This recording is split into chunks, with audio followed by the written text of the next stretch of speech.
ish uchun to'g'ri narx qanday belgilanadi? Usta o'zi soatlarab ishini rezamaslikka oladi. Har birimiz ustamiz. O'shaning uchun har birimiz individual yondashishimiz kerak bo'ladi. Ko'pchilik aytyapti, men sifatli ish qilaman, avvalchi emasman man.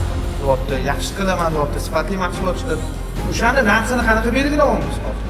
Santexnikada to'g'risini aytganda budjetni bor, qimmat narsa ishlatiladigan yo'nalishlar bor-da.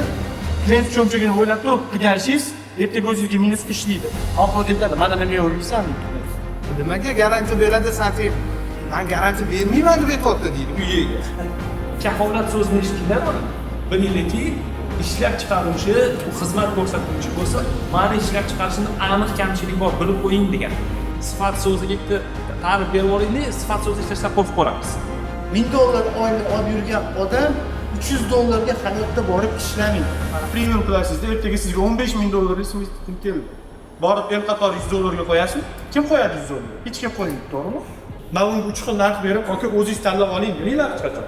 Yopishtirib berasan-da, siz oldingi narxingizni aytasizmi yo'q, qimmatroq aytasiz. O'shani to'g'ri tanqid qilsa